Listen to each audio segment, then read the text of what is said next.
The notification pinged on my phone at 6:15 in the morning. An email from Jeffrey with the subject line, "Divorce papers attached." I opened it to find legal documents and a photo of my husband wrapped around a blonde woman half my age, standing on the deck of our lakeside vacation home. The message read, "The house is mine now." I stared at his smirking face, took another sip of my coffee, and typed 6 words. "Are you sure about that?" Then I blocked his number and email address. Game on, Jeffrey. I met Jeffrey Walker at a charity gala 12 years ago. I was 26, working as a marketing director for a boutique firm, and he was 30, an ambitious real estate developer with a charming smile and big dreams. Our connection was immediate and intense. After 3 months of dating, we moved in together, and by our 1-year anniversary, we were married in a small but elegant ceremony on the coast of Maine. The early years were sweet. We complemented each other well. My organized, detail-oriented approach balanced his ambitious, big-picture vision. We bought our first home together, a modest colonial in a good neighborhood, and spent weekends renovating it ourselves. Those were the days of paint, splattered clothes, take-out dinners on the floor, and falling asleep exhausted but happy in each other's arms. I believed we were building something real and lasting. 6 years into our marriage, my grandmother Eleanor passed away. We had always been close, and I was devastated. She left me a substantial inheritance, including stocks, some jewelry, and a sum of money that I had always dreamed of using to buy a vacation property. Jeffrey and I had often talked about having a lakeside retreat, somewhere peaceful where we could eventually build memories with the children we planned to have. When the perfect property came on the market in the Finger Lakes region, it felt like my grandmother was guiding me from beyond. 3 bedrooms, a wraparound porch, and 200 feet of private shoreline on one of the quieter lakes. The house needed work, but I could see its potential immediately. Jeffrey was initially hesitant about the investment, but when I explained I wanted to use my inheritance to make the purchase outright, with no mortgage, he quickly came around. We closed on the property 4 months after my grandmother's passing, and I named it Eleanor's Haven in her honor. Over the next few years, we spent every available weekend and vacation at the lake house. We renovated the kitchen, updated the bathrooms, and built a new dock. I planted gardens filled with my grandmother's favorite flowers. The property transformed into our sanctuary, a place where work stress melted away and we reconnected with each other in nature. Around our 10th anniversary, I began noticing subtle changes in Jeffrey. The man who once rushed home to tell me about his day was now constantly working late. His phone became a forbidden object, always face down or tucked away when I entered the room. Our conversations grew shorter, his answers vague. When I asked about his work, he would brush me off with generic responses about difficult clients or complicated deals. At first, I told myself it was just a rough patch. Every marriage has them. I tried harder to make our limited time together special. I suggested weekend getaways to the lake house, planned surprise date nights, even proposed marriage counseling. Jeffrey dismissed the counseling idea immediately, claiming we were fine and I was overthinking things. The weekends at the lake became less frequent, with Jeffrey constantly finding excuses to stay in the city. Last spring, as I was organizing tax documents, I noticed discrepancies in our finances that sent a chill through me. Several large withdrawals from our joint account had been transferred to an account I didn't recognize. When I casually mentioned these to Jeffrey over dinner, his reaction was immediate and defensive.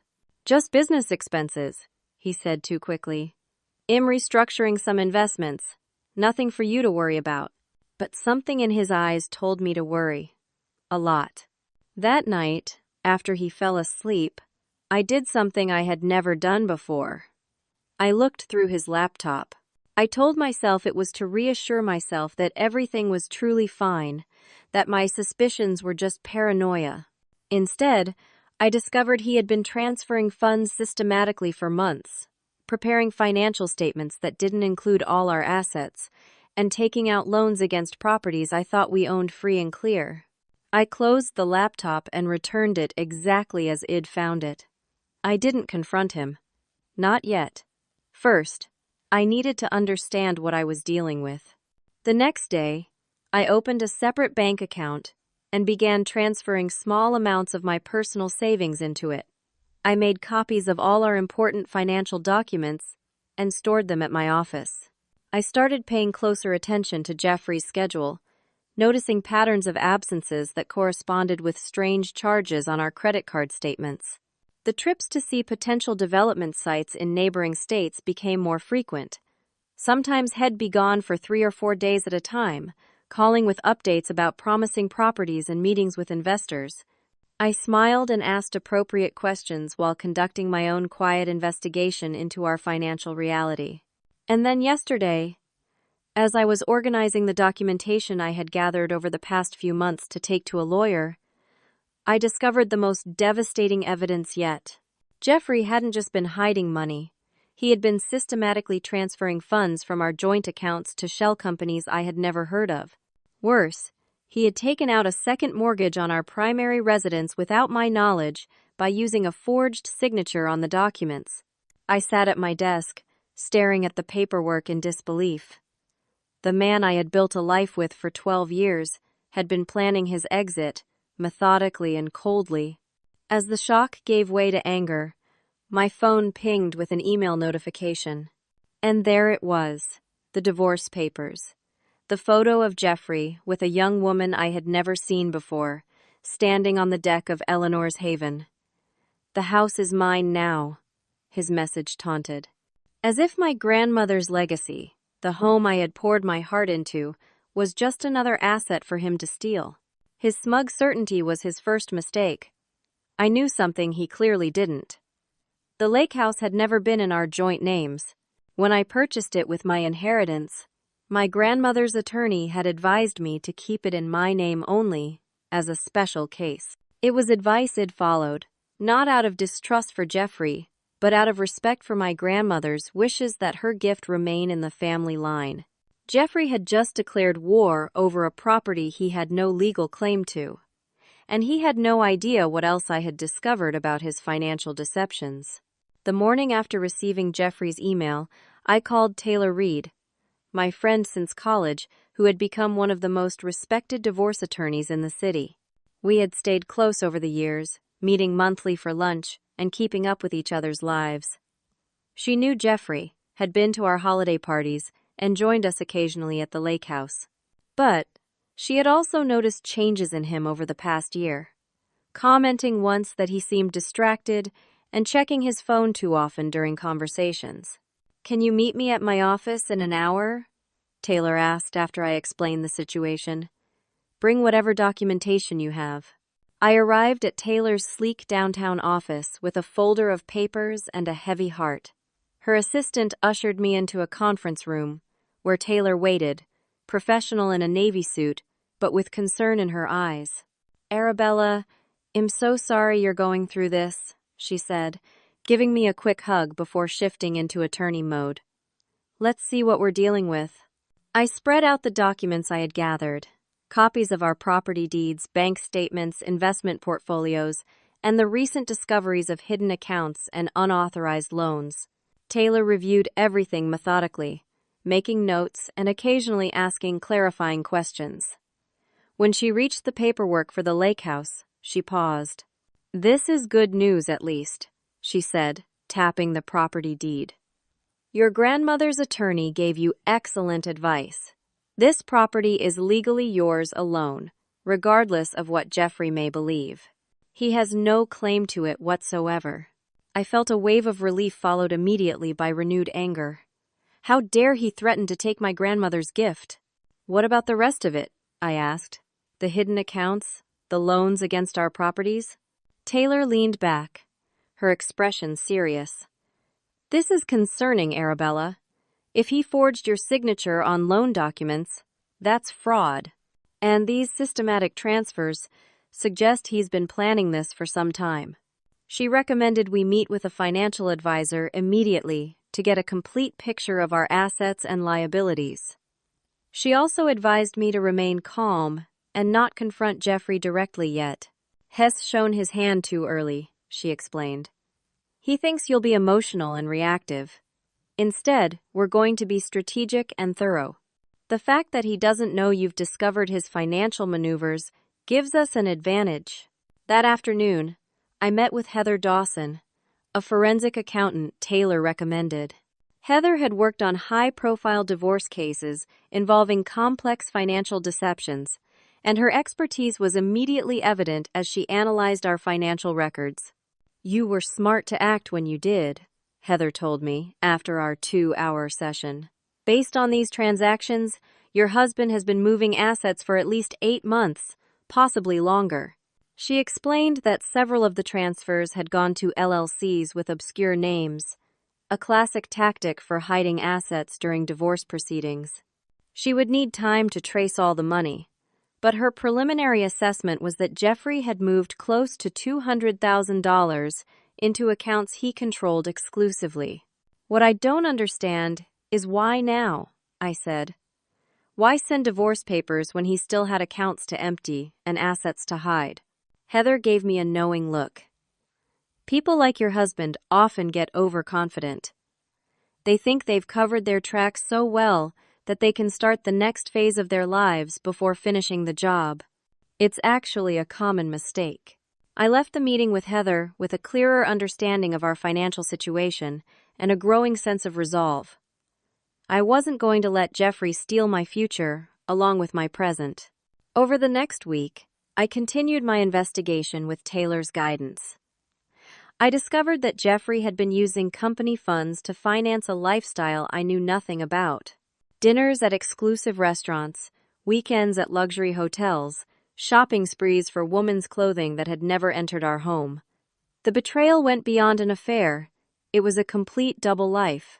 I also learned that several of our mutual friends had suspected something was wrong but hadn't wanted to get involved. Greg and Lynn Patterson admitted during a careful conversation that they had seen Jeffrey with a young woman at a restaurant across town 3 months ago, looking very intimate. They had convinced themselves it was a business meeting, unwilling to believe their friend could be so deceptive. As I dug deeper into the property records for our real estate holdings, I made another discovery. Jeffrey had been negotiating to sell a commercial property we jointly owned without my knowledge.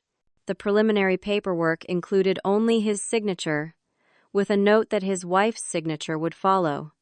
The sale was scheduled to close in 3 weeks. 10 days after receiving the divorce papers, I was having coffee with Madison, one of the few friends I had confided in, when she showed me something on her phone that made my blood run cold. "I thought you should see this," she said hesitantly, passing me her phone open to an Instagram page. There was Jeffrey, arm around the same young woman from the email photo, both of them lounging on the deck of my lake house. The caption read, "Weekend vibes with my love at our special place. Lake life, new beginnings, our haven." I scrolled through the woman's profile. According to her bio, her name was April Stevens, 23 years old, fashion marketing graduate and lifestyle influencer. Her recent posts showed her all over my vacation home, cooking in my kitchen, lounging on my furniture, even wearing a robe and standing on the balcony outside my bedroom. What really caught my attention, though, was a post from 3 weeks ago showing April at a business dinner. The caption thanked Franklin Stevens for being the best dad and mentor. In the photo, Franklin had his arm around April, and beside them stood Jeffrey, champagne glass raised in a toast. Franklin Stevens. The name was familiar. I pulled out my laptop and checked my notes from Jeffrey's business dealings. Franklin Stevens was the developer Jeffrey had partnered with on his latest project, a luxury condominium complex on the north side of the city. The pieces suddenly clicked into place. This wasn't just an affair with a random young woman. April was the daughter of Jeffrey's business partner. And based on the timeline of Jeffrey's financial movements and the development project, they had been orchestrating business deals involving properties partially purchased with my inherited money for months. I showed the connection to Madison, whose eyes widened. "So this was never just about him leaving you for a younger woman," she said. "It's like a whole conspiracy." A business and romantic conspiracy, I confirmed, feeling a strange calm settle over me. Jeffrey, April, and Franklin had been planning this together, thinking I would be too devastated by the personal betrayal to notice the financial one. They had no idea who they were dealing with. The next morning, I met with Taylor to share my discovery about April Stevens being Franklin Stevens' daughter. Taylor was as surprised as I had been, but quickly recognized the strategic implications. "This changes our approach," she said, tapping her pen against her legal pad. "If Franklin Stevens is involved, we're not just dealing with a cheating husband, we're looking at potential business fraud as well." We expanded our team that day, bringing in Marcus Daniels, a private investigator who specialized in financial fraud cases, and retaining Heather Dawson full time to continue tracking the money trail. "I don't just want a fair divorce settlement," I told them. "I want to understand exactly what they've been planning and protect myself completely." The team operated from a conference room in Taylor's office building, creating a comprehensive map of Jeffrey's actions over the past year. Marcus began investigating Franklin Stevens' business practices, looking for connections to Jeffrey beyond the current development project. Meanwhile, I maintained a careful public persona. When friends asked how I was doing, I allowed myself to appear appropriately upset, but not broken. I mentioned being blindsided by the divorce, but didn't reveal what I knew about the financial deceptions. The less Jeffrey knew about my awareness and activities, the better. Through social media monitoring, we learned that Jeffrey and April were spending most of their time at the lake house. April continued posting photos of their idyllic retreat, complete with sunset boat rides and romantic dinners on the deck. Jeffrey had apparently told her the house was his now, a claim she repeated in several captions. While they played house with my inheritance, I worked methodically with my team. Heather made a breakthrough 3 weeks into our investigation, discovering that several of the shell companies Jeffrey had transferred money to were actually owned by Franklin Stevens, not Jeffrey himself. "This suggests he might not be planning to keep that money," she explained. "He's potentially moving it to Franklin temporarily, perhaps as an investment in their project, or as part of some arrangement between them." Marcus' findings were even more revealing. According to his sources, the luxury condo development that Jeffrey and Franklin were working on was significantly underfunded. They had been struggling to attract investors due to concerns about the location and market demand. The project had already gone through 2 rounds of redesign to cut costs, yet they continued to present it publicly as a premium development. Most concerning was Marcus' discovery about Jeffrey's recent business activities. He had taken multiple loans against our joint properties, but the money hadn't gone into our accounts, or even his hidden ones. Instead, large sums had been transferred directly to the development project, which was already behind schedule and over budget. "Hess risking everything on this project," Taylor observed, as we reviewed the new information, including assets that aren't his to risk. I wondered if April knew how precarious their financial situation actually was, or if she believed Jeffrey's promises of wealth and success. Based on her social media presence, she seemed to expect a life of luxury, constantly tagging expensive brands and high-end locations. While my team continued gathering evidence, Jeffrey made several attempts to contact me through mutual friends. He expressed surprise that his emails were bouncing back and his calls going straight to voicemail. According to Greg Patterson, Jeffrey had claimed he just wanted to have a civil conversation about dividing our assets amicably. "Civil conversation?" I repeated when Greg told me this. After sending me divorce papers via email along with a photo of him and his girlfriend in my house, that was his idea of starting a civil conversation? Greg had the grace to look embarrassed. He knows he handled it badly. He said he was nervous about how you'd react and just wanted to get it over with quickly. I maintained my composure, thanking Greg for passing along the message but declining to provide my new contact information. Every attempt Jeffrey made to reach me through friends gave me more insight into his narrative. He was portraying himself as reasonable and me as unreachable. It was a strategy designed to make me look like the difficult party in our divorce, and I wasn't going to play into it. 5 weeks after Jeffrey's email, Marcus brought us the most significant discovery yet. While investigating Franklin Stevens' business records, he had uncovered a pattern of questionable financial practices going back years. Franklin had been involved in 3 failed development projects in neighboring states, each time walking away just before the businesses collapsed, leaving investors with massive losses. More immediately relevant was what Marcus found when digging into Jeffrey's business accounts. Jeffrey had not only taken loans against our properties, but had also misused company funds, commingling personal and business expenses, and potentially committing tax fraud in the process. Based on these records, Marcus explained, laying out bank statements and corporate tax filings, your husband has been using business accounts to fund his personal relationship with April Stevens for at least 10 months. Restaurant bills, jewelry purchases, weekend trips, all charged to the company as business development expenses. He hesitated before continuing. There's more. I found evidence that he may have misrepresented the status of certain properties to investors in the condo project. He claimed to have permits and approvals that are still pending, and he overstated the number of pre-sales by about 30%.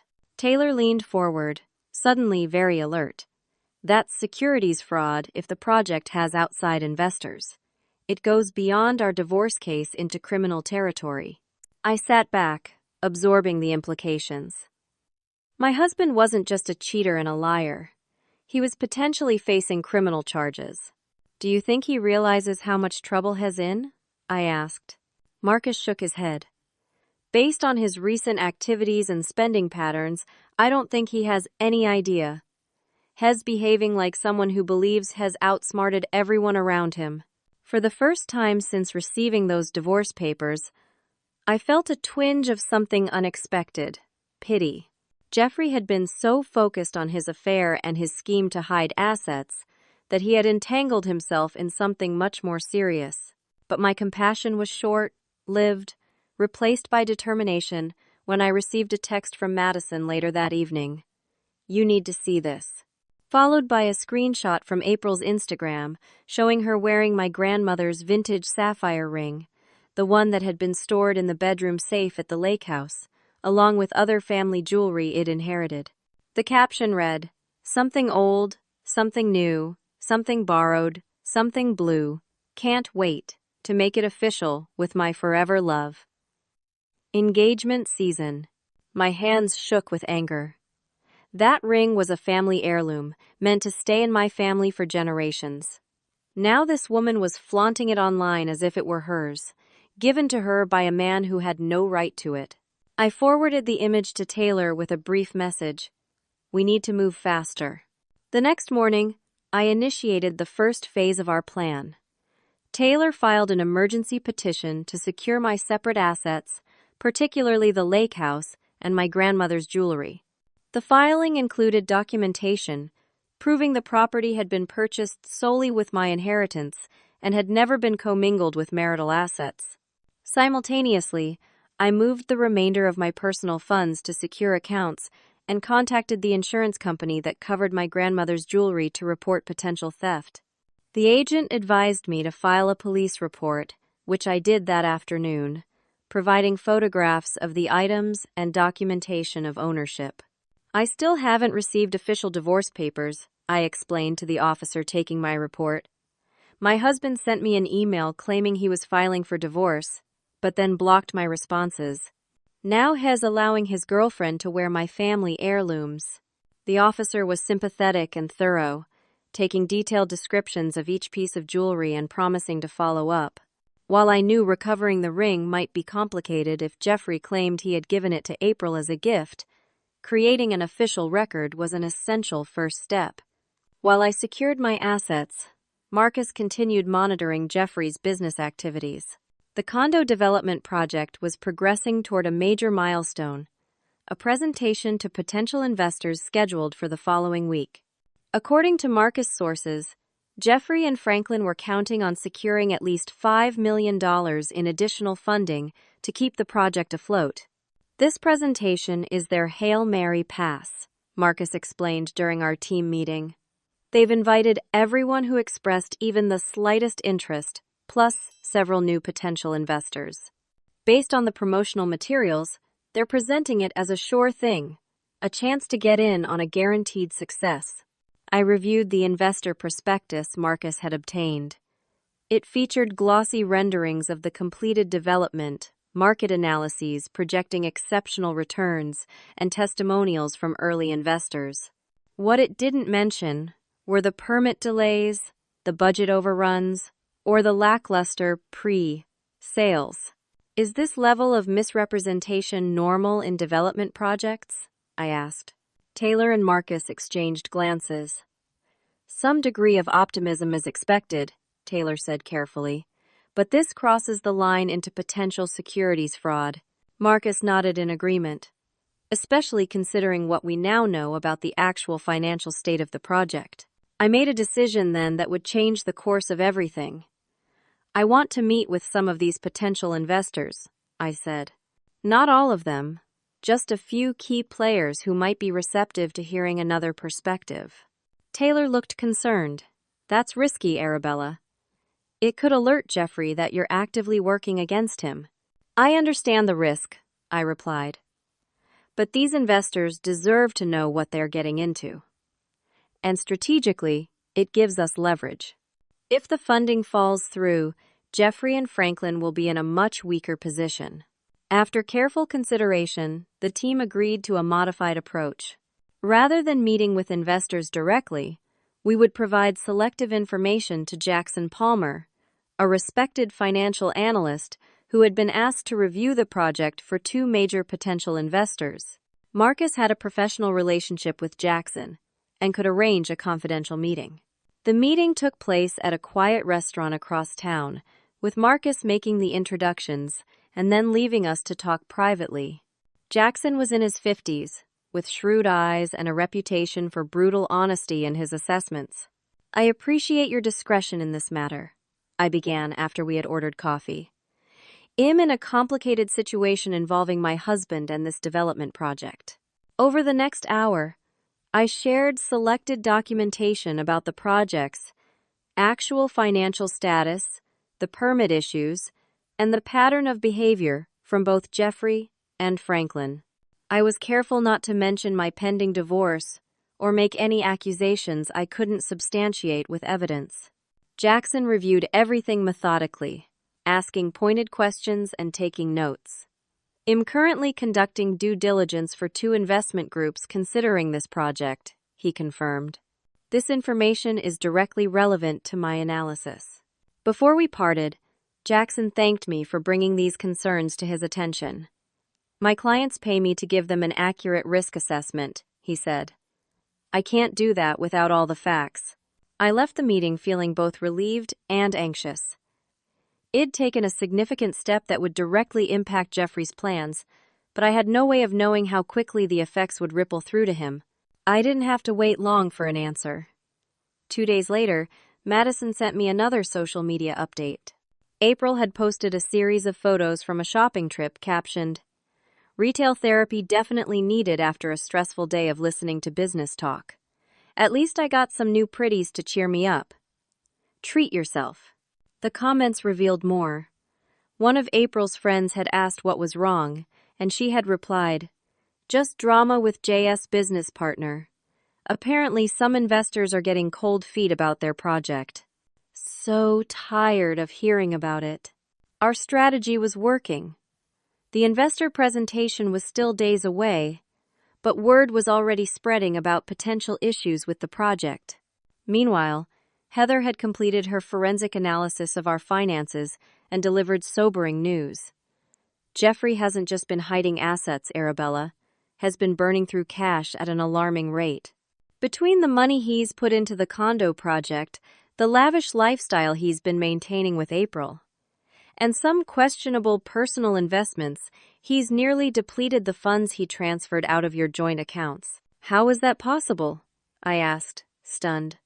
We're talking about hundreds of thousands of dollars. Heather spread out the financial records she'd compiled.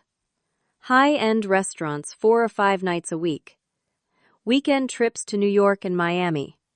a $40,000 watch, shopping sprees for April. And that's just the personal spending. Hess also covered cost overruns on the condo project from personal funds, trying to keep it afloat long enough to secure more investors. The picture Heather painted was of a man desperately trying to maintain appearances on multiple fronts: successful businessman to his partners and investors, wealthy provider to his young girlfriend, and clever strategist to himself. The house of cards was already wobbling, and he didn't even realize it. As our team continued executing our plan, April unwittingly provided regular updates through her social media.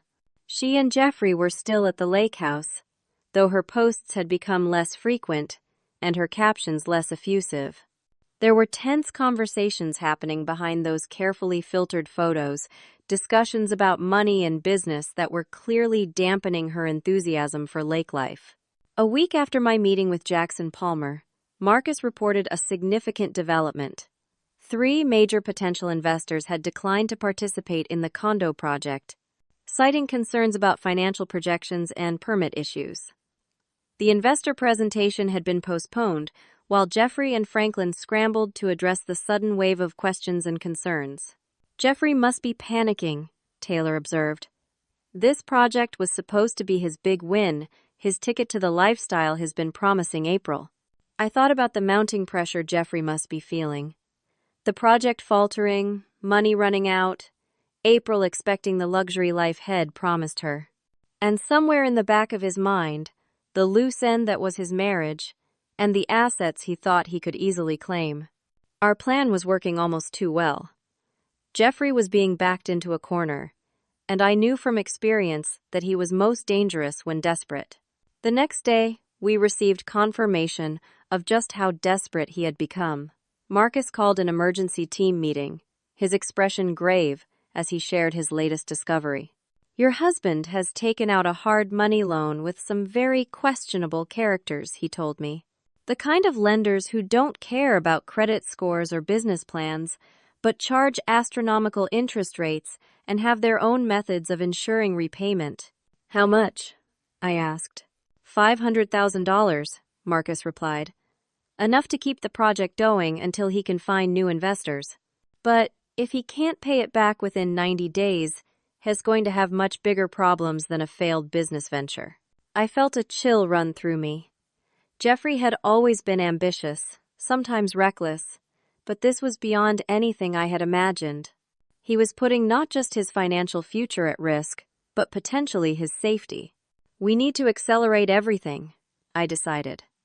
"How quickly can we move on the divorce filing and the financial claims?" Taylor considered the question. "We can file comprehensive divorce papers tomorrow, including the financial disclosures and evidence of fraud. That will freeze any remaining joint assets and bring everything into the open." "Do it," I said.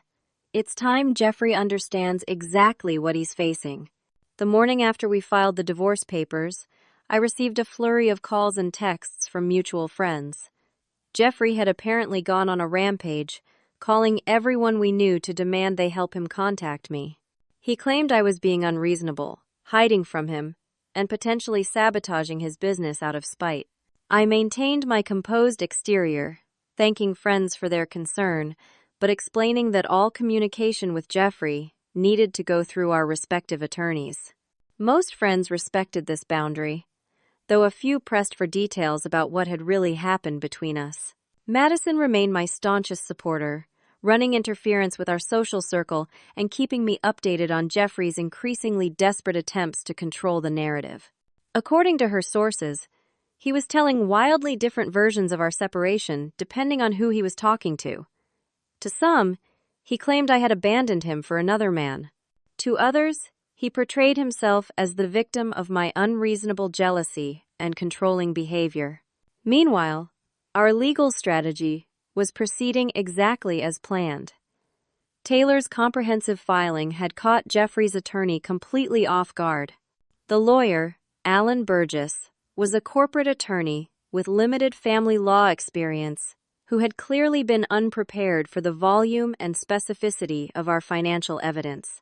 He requested an extension to respond to our filing, which Taylor graciously granted, knowing every day that passed increased the pressure on Jeffrey. The emergency petition regarding the lake house and jewelry had been successful, with the court issuing a temporary order prohibiting Jeffrey from selling or transferring those assets, pending a full hearing. A sheriff's deputy had been dispatched to the lake house to serve Jeffrey with the court orders, only to discover that he and April had left the property the day before. According to the caretaker who lived nearby, they had departed in a hurry, loading several suitcases into Jeffrey's car late in the evening. April's social media had gone conspicuously quiet, with no new posts for 3 days. When she finally resurfaced, it was with a cryptic message. Sometimes you need to step back and reevaluate who you can really trust. Life lessons. Marcus continued monitoring the condo development situation, reporting that the project was effectively on hold. Construction had slowed to a crawl, with subcontractors complaining about delayed payments. Franklin Stevens had begun distancing himself from the project in conversations with business associates, subtly shifting blame to Jeffrey for the financial mismanagement. 10 days after our filing, we learned that Jeffrey and Franklin were meeting with the remaining potential investors in a last-ditch effort to save the project. The meeting was scheduled at an exclusive restaurant downtown, with a private room booked for a 3-hour lunch. "This is their final play," Marcus said. "If they can't convince these investors to commit, the project is dead." The timing aligned perfectly with our strategy. That morning, at Taylor's recommendation, I had given a sworn statement to the district attorney's office regarding the financial irregularities we'd discovered. The assistant DA had been particularly interested in the evidence of securities fraud and misappropriation of investor funds. While Jeffrey and Franklin made their desperate pitch to potential investors, I met with a real estate attorney to discuss my options regarding the commercial property Jeffrey had attempted to sell without my knowledge. We determined that I could file an injunction to stop any potential sale and notify all parties involved that the property was subject to ongoing litigation. By mid-afternoon, Marcus had received word from his sources about the investor meeting. It had not gone well. 2 of the 3 potential investors had left before the dessert course, citing urgent business elsewhere. The 3rd had stayed longer but departed without making any commitments.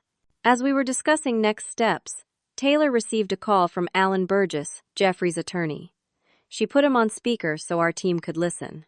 "My client would like to discuss settlement options," Burgess said, his tone carefully professional, but with an undercurrent of urgency. He believes there may have been some misunderstandings that could be resolved without further litigation. Taylor maintained her composure. "We're certainly open to settlement discussions," she replied. "However, any meaningful conversation would need to start with a complete and accurate disclosure of all assets and financial activities for the past 18 months. There was a pause before Burgess continued. "My client is prepared to be generous regarding property division. He recognizes the lake house has sentimental value to Miss Walker and may be willing to relinquish any claim to it as a gesture of goodwill." I had to stifle a laugh. Jeffrey was trying to offer me my own property as a concession. Taylor didn't miss a beat. "That's an interesting starting position, considering the lake house is Miss Walker's separate property, purchased entirely with her inheritance and maintained in her name only. But, well, certainly note Mr. Walker's willingness to acknowledge that fact." The conversation continued with Burgess floating vague offers and Taylor politely but firmly rebuffing them. It was clear that Jeffrey was scrambling, trying to regain control of a situation that had slipped entirely from his grasp. After Taylor ended the call, she turned to me with a satisfied expression. "Hez panicking. He knows his position is untenable, but Hez not ready to admit how bad things really are." I nodded, feeling a complex mix of emotions. There was satisfaction in seeing our strategy working so effectively, but also a lingering sadness for the relationship I had believed in for so many years.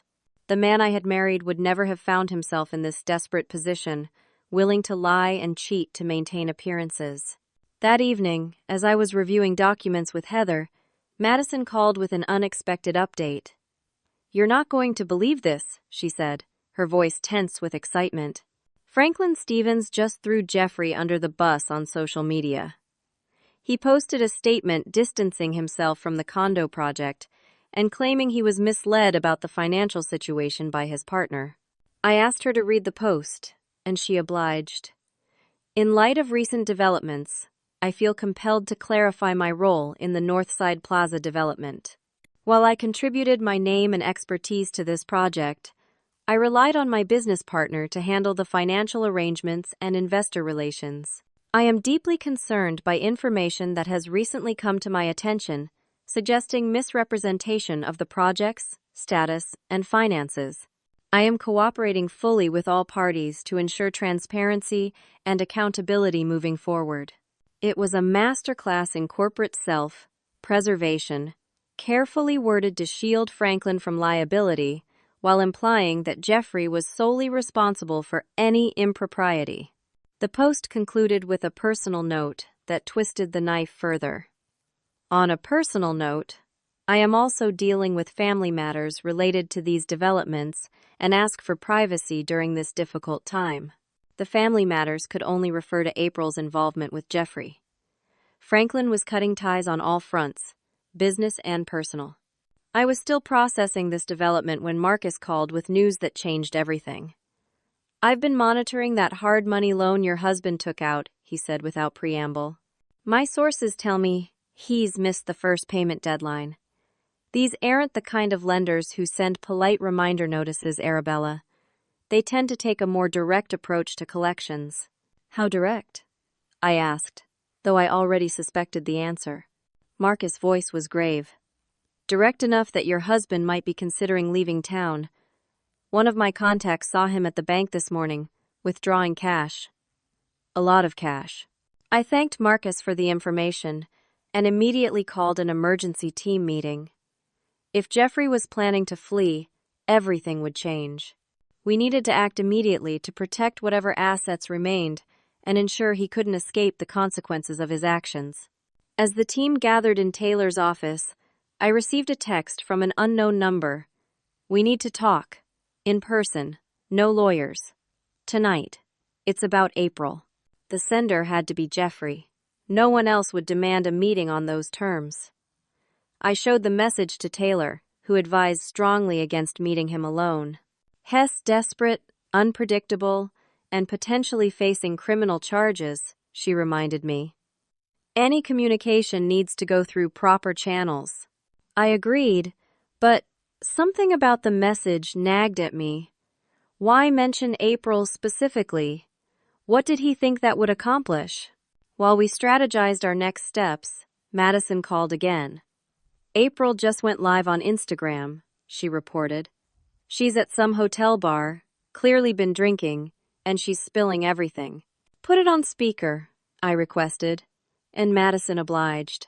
April's voice came through, slightly slurred but unmistakably angry. "So everybody asking where I've been? Here's the truth. My so-called amazing boyfriend? Total fraud. The big developer with all these successful projects? Hess broke. The vacation home he said was ours? Turns out it belongs to his wife. The one he said was totally cool with the divorce? Yeah, she doesn't even know where he is right now." There was background noise, someone apparently trying to get her to stop the live stream, but April continued. "And my dad? Don't even get me started on him. They had this whole plan, you know. Use my relationship to help their business deals. Like I was just some asset they could trade. Well, guess what? I'm nobody's pawn." The stream cut off abruptly, but the damage was done. April had publicly confirmed everything Wed suspected about the relationship being connected to business dealings between Jeffrey and Franklin. As we absorbed this new development, I realized what had been bothering me about Jeffrey's text. He wasn't threatening me with April, he was threatening April. The message wasn't "it's about April," meaning she was somehow a leverage point against me. It was "it's about April," meaning April herself was in some kind of trouble. I showed Taylor the text again. "I think Jeffrey is implying that April might be in danger," I said. "Not from him, but from whoever he borrowed money from. if they can't find him to collect? Taylor's expression grew serious. They might look for leverage points, people close to him. Could it be a manipulation tactic? I wondered aloud. Another attempt to get me to meet with him privately? Possibly, Taylor acknowledged. But if there's even a chance it's legitimate. I made a decision then. I want to meet him, but not alone and not without protection. Somewhere public, but private enough for a conversation. And I want Marcus there with me. Taylor started to protest, but I held up a hand. I need to look him in the eye, Taylor. I need to understand what's really happening. And if April is actually in danger because of his bad decisions, I can't just ignore that. After much discussion, we agreed on a carefully controlled meeting. The location would be a hotel restaurant with private booths, plenty of witnesses nearby, but enough privacy for a conversation. Marcus would be at the next table, and 2 additional security professionals would be positioned strategically throughout the restaurant. I responded to Jeffrey's text with my terms. Tomorrow, noon, the grill at the Jefferson Hotel. I will have people nearby. This is not negotiable. His response came seconds later. Fine. Thank you. I'll be there. As we finalized the security arrangements, I couldn't shake the feeling that we were approaching a critical turning point. Whatever Jeffrey wanted to discuss, it was significant enough for him to risk meeting me face to face after weeks of hiding behind lawyers and intermediaries. That night, as I prepared for bed, my phone pinged with another notification. It was a direct message from April Stevens. I need to talk to you. Not about Jeffrey. About what my father and I did. You deserve to know everything. I arrived at the Jefferson Hotel 20 minutes before the scheduled meeting time. The elegant restaurant was busy enough for anonymity, but not so crowded that conversation would be difficult. Marcus had already secured a table with clear sightlines to the private booth where I would meet Jeffrey, and the 2 security professionals were positioned at the bar and near the entrance, respectively. Taylor had strongly advised against meeting with April before hearing what Jeffrey had to say, so I had asked April to meet me later that afternoon.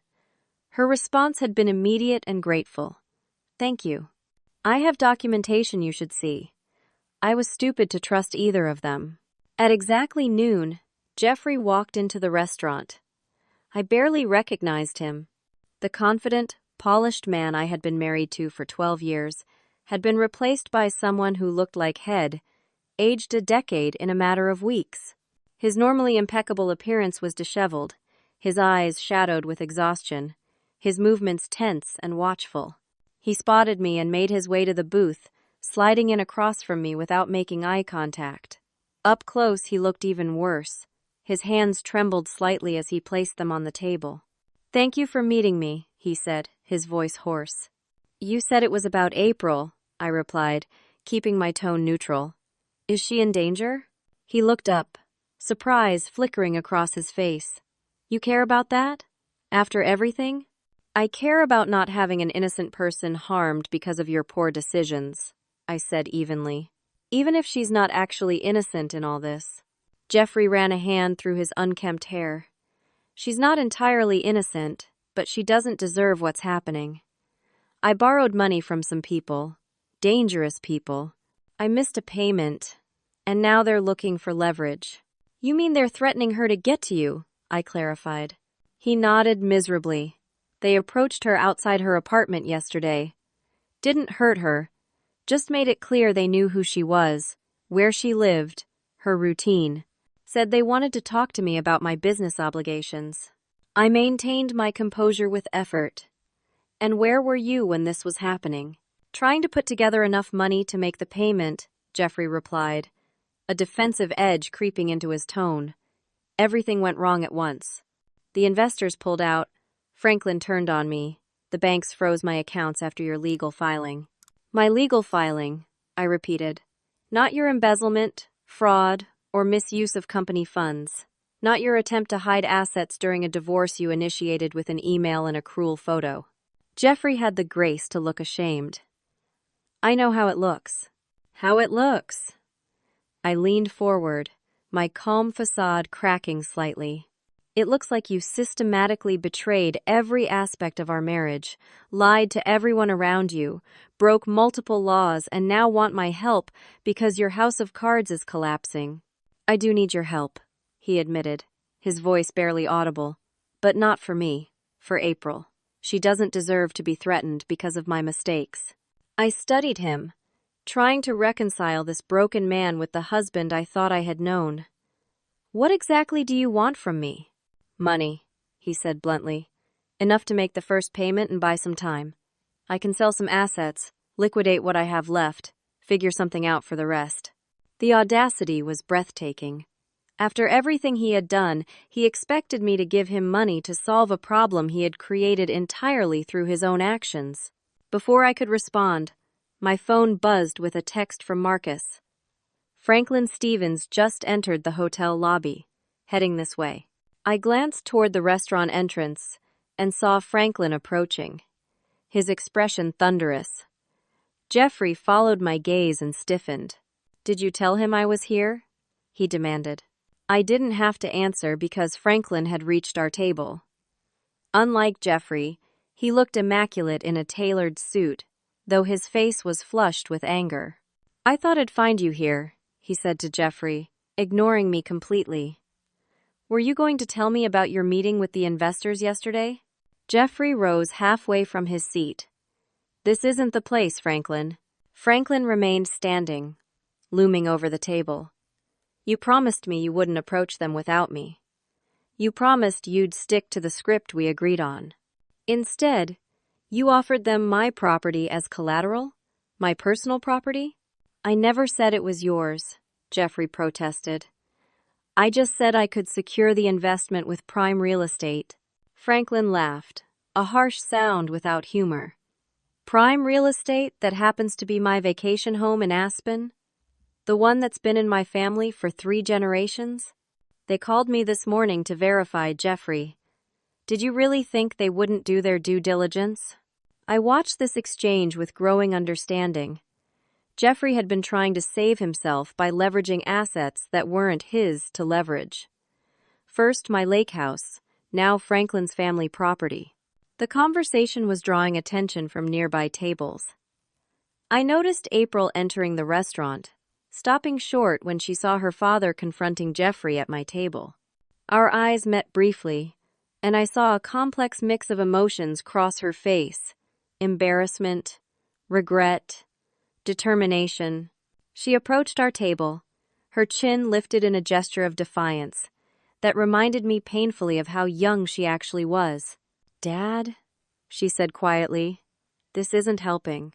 Franklin turned to his daughter, his expression softening slightly before hardening again. "You shouldn't be here, April. Go wait in the car." "I'm not a child," she replied, "and am involved in this whether you like it or not." Jeffrey looked between father and daughter, clearly unsure which crisis to address first. "I need to talk to Arabella alone," he said. "This is about something else entirely." Franklin scoffed. "More secrets, Jeffrey? Haven't you learned your lesson yet?" Suddenly, April turned to me. "I know you hate me, and you have every right to," she said, her voice steady despite the tension. "But there's something you should know. Something they both kept from you." Franklin moved to stop her, but she stepped away from him, pulling a folder from her bag and placing it on the table in front of me. "These are copies of the original business agreement between my father and Jeffrey," she continued. "The one that specifically mentions using your inheritance money for their development without your knowledge." I reached for the folder, but Jeffrey was faster, snatching it away. "This has nothing to do with what's happening right now," he snapped, glaring at April. "We're talking about your safety." "My safety?" April laughed bitterly. "You don't care about my safety. You care about what those loan sharks will do to you if they can't find me to use as leverage." Jeffrey paled. "That's not true. I came here to protect you. Like you protected our relationship by making it part of a business deal." April shot back. "Did you tell her that part, Jeffrey? Did you tell your wife that our entire relationship was arranged by my father as part of your partnership agreement?" I stared at April, then at Jeffrey and Franklin, as the full implications of her words sank in.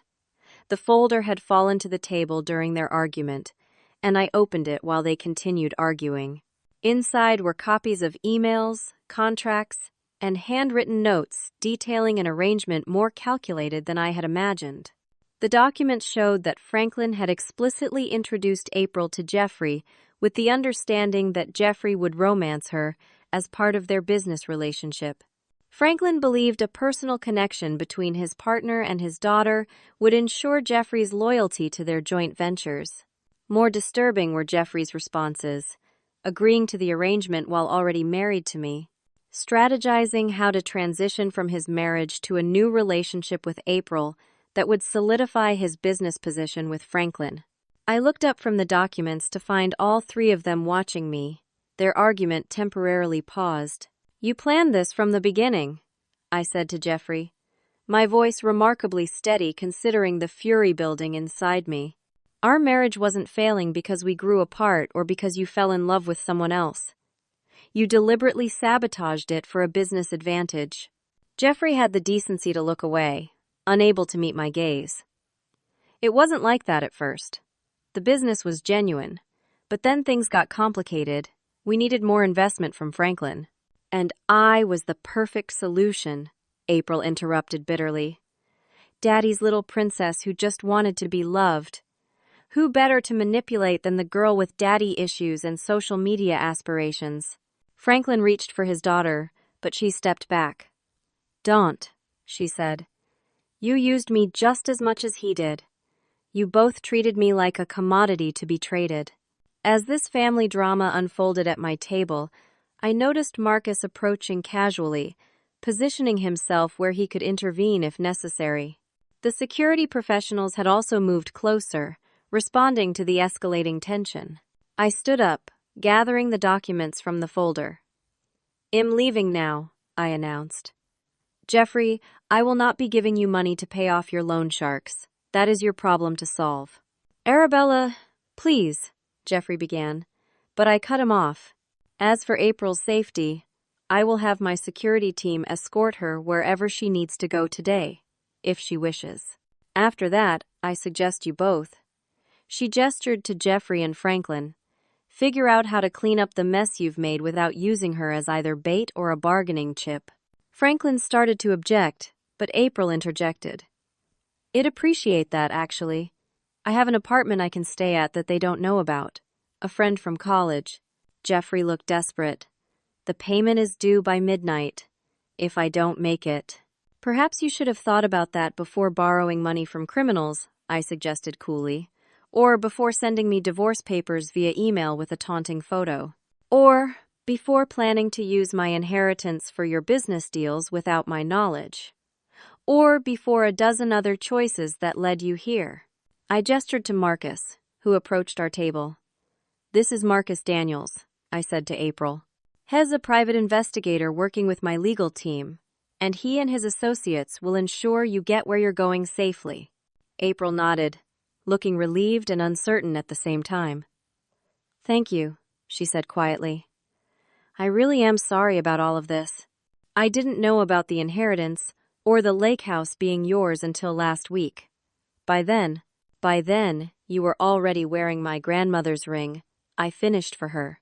She flushed with embarrassment. "He told me it was his mother's. I gave it back as soon as I learned the truth.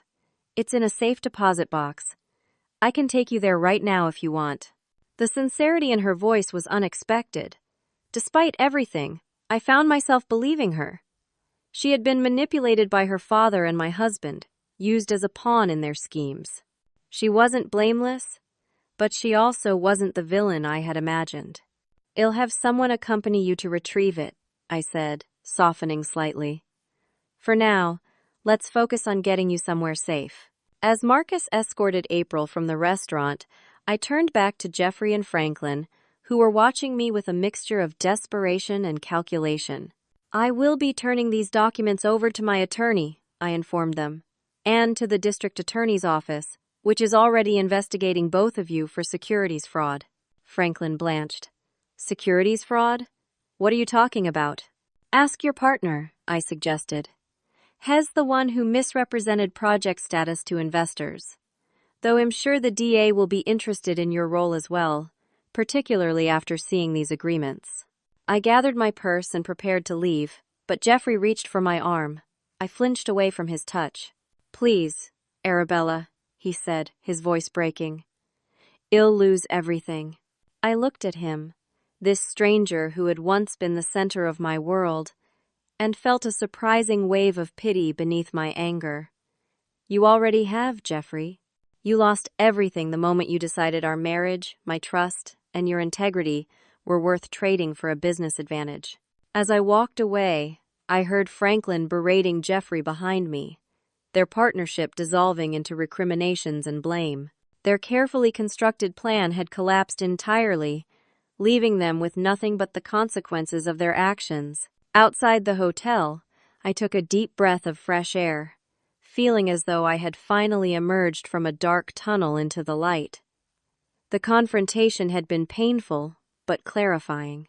I knew exactly what had happened, who was responsible, and what I needed to do next. Taylor was waiting in a car across the street, eager to hear what had transpired. As I slid into the passenger seat, I handed her the folder of documents. You won't believe what they did, I said. But more importantly, you're not going to believe what we're going to do next. 3 months after the confrontation at the Jefferson Hotel, I stood on the deck of Eleanor's Haven, watching the sunset paint the lake in shades of gold and crimson. The property had been completely transformed, both physically and in its meaning to me. What had once been a symbol of my marriage had become a testament to my resilience and new beginnings. The divorce had been finalized with surprising speed. After the documents April provided were submitted to the court, Jeffrey had little choice but to agree to my terms. He relinquished all claims to my separate property, including the lake house and my grandmother's jewelry, and agreed to a division of marital assets that reflected his financial misconduct. The criminal investigations into Jeffrey and Franklin continued, with both men facing multiple charges related to securities fraud, misappropriation of funds, and financial misrepresentation. Jeffrey had managed to resolve his situation with the loan sharks through the desperate sale of his luxury car and watch collection, though he still faced potential bankruptcy due to the collapse of the condo project and mounting legal fees. April had provided key testimony to investigators, detailing the business arrangements between her father and Jeffrey and their efforts to use her as part of their scheme. In exchange for her cooperation, she had received immunity from any potential charges. Last I heard, she had moved to another state to finish her degree, determined to build a career on her own terms, rather than as an extension of her father's ambitions. As for me, the weeks following the confrontation had been a period of intense reflection and strategic planning. With Taylor's guidance, I had not only secured my financial future, but had also found a new purpose for Eleanor's Haven. Looking at the property through fresh eyes, I realized it had always been meant for more than just private family retreats. The peaceful setting, the spacious grounds, the connection to nature all suggested a greater potential. After consulting with business advisors and conducting market research, I had decided to transform the lake house into a wellness retreat center, specializing in programs for women recovering from major life transitions. The renovation had taken 2 months, converting the existing structure to include therapy spaces, yoga and meditation areas, and accommodations for up to 8 guests at a time. I'd named it Eleanor's Haven Renewal Center, honoring my grandmother's legacy while creating something new and meaningful. Today marked the completion of the renovations and the official beginning of this new chapter. I'd invited a small group of friends who had supported me through the divorce to celebrate with a weekend retreat before the center opened to the public the following month. Madison was the first to arrive, wrapping me in a fierce hug as soon as she stepped onto the deck. "This place is amazing, Arabella," she said, looking around at the transformed space. "I can't believe how different it feels." "Good different, I hope," I replied, leading her inside to show her the changes. "The best kind of different," she assured me. "Like it's finally becoming what it was always meant to be." Throughout the afternoon, more friends arrived. Heather, who had helped me unravel Jeffrey's financial deceptions, Taylor, whose legal expertise and friendship had been my anchor, and 3 other close friends who had offered unwavering support during the darkest days of the divorce. As we gathered for dinner on the deck, surrounded by soft lighting and the gentle sound of waves lapping against the shore, I felt a profound sense of gratitude. These women had seen me at my most vulnerable and had helped me find strength I didn't know I possessed. "I propose a toast," Taylor said, raising her glass. "To Arabella, who taught us all that the end of one chapter can be the beginning of something even better." The others raised their glasses, echoing the sentiment. I blinked back tears, overwhelmed by their support and by how far I'd come from that morning when I'd opened Jeffrey's email with the divorce papers. During dinner, the conversation flowed easily, touching on everyone's lives and plans. When Heather asked about the center's business model, I explained my vision for programs tailored to women navigating major transitions: divorce, career changes, empty nest, grief. "I want this place to be a sanctuary where women can come to heal, reflect, and plan their next steps," I explained. "With professional support and a community of women who've faced similar challenges."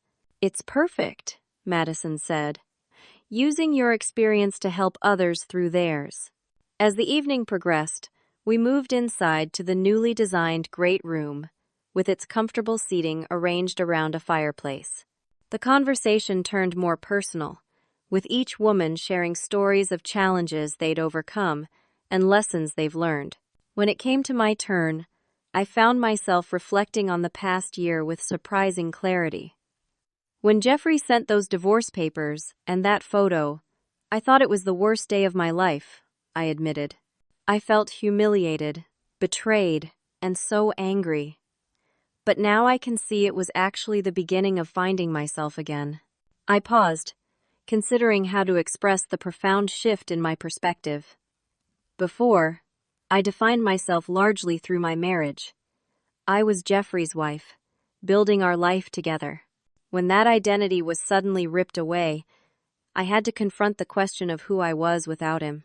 The journey to answer that question had been painful but ultimately liberating. I had rediscovered passions and strengths that had been subsumed in the partnership of marriage. I'd learned to trust my instincts and to advocate fiercely for myself. Most importantly, I'd learned that losing a relationship, even one that had defined my adult life, didn't have to mean losing myself. "You know what surprised me most?" I continued. "Not Jeffrey's betrayal, though that was shocking enough. What really surprised me was discovering how capable I am on my own.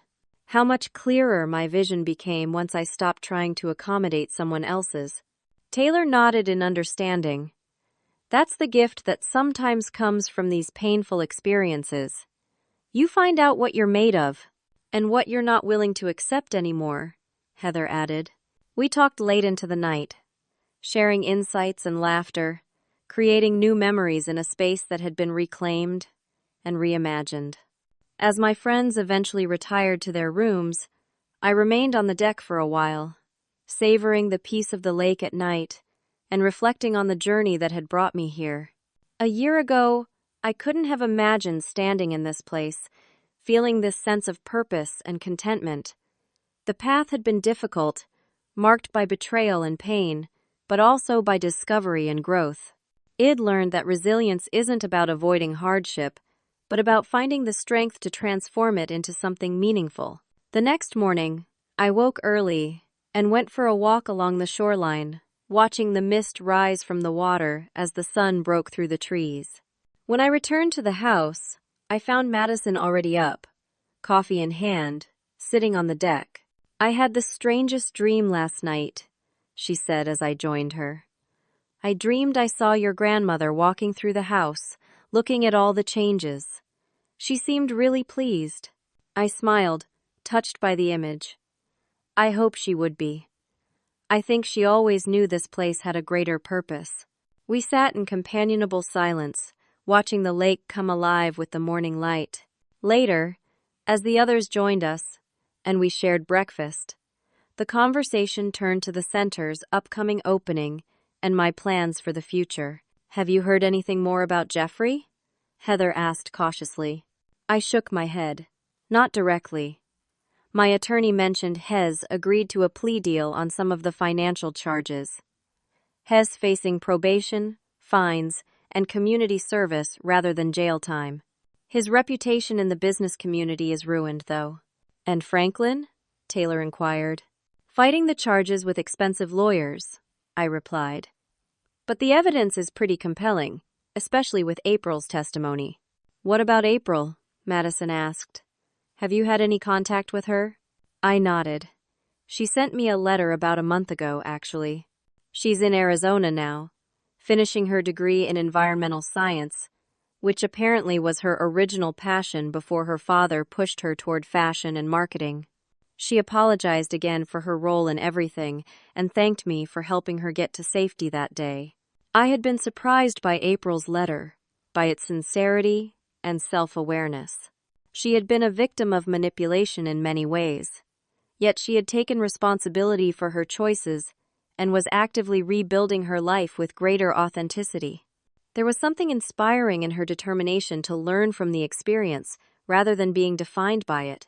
As the weekend progressed, we experienced the retreat center as future guests would, participating in yoga sessions on the dock, enjoying nutritious meals prepared by the chef Id hired, taking advantage of the massage therapy and meditation spaces. By Sunday afternoon, when it was time for everyone to depart, there was a consensus that the center would be a tremendous success. Standing in the driveway, hugging each friend goodbye, I felt a deep sense of closure and new beginning. The last to leave was Taylor, who held me at arm's length after our embrace, studying my face. "You know what I see?" she asked. "A woman who not only survived a storm, but learned to dance in the rain. You're going to help a lot of people here, Arabella." After everyone had gone, I walked through the empty retreat center, making mental notes about final details before the official opening. In what had once been the master bedroom, now transformed into a serene therapy space, I paused by the window overlooking the lake. On the windowsill sat my grandmother's sapphire ring, returned by April, as promised, and now displayed in a small protective case. Id decided against wearing it again, preferring to give it a new meaning as part of the center's story. It represented both loss and recovery, a tangible reminder that what is taken can sometimes be reclaimed and transformed. 1 year after receiving those divorce papers and that cruel photo, I had reclaimed not just my property, but my sense of self and purpose. The house was indeed mine now, but in a deeper and more meaningful way than Jeffrey could have understood when he sent that taunting message. As the sun began to set on my first day as the official director of Eleanor's Haven Renewal Center, I felt my grandmother's presence more strongly than ever. She had always told me that the most beautiful gardens grow in soil that's been thoroughly turned. The disruption of my marriage, painful as it had been, had created the conditions for new growth, new purpose, new joy. I opened the French doors and stepped onto the deck, breathing in the crisp evening air and watching the first stars appear above the lake. Tomorrow would bring the first clients, women beginning their own journeys of transformation. I was ready to guide them, having walked the path myself.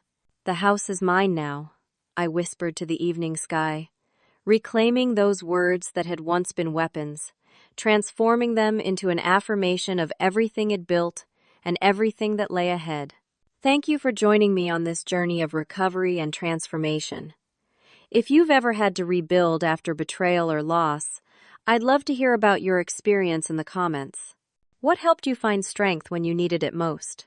Like this video if it resonated with you, subscribe for more stories of resilience, and share with someone who might need to be reminded of their own strength today.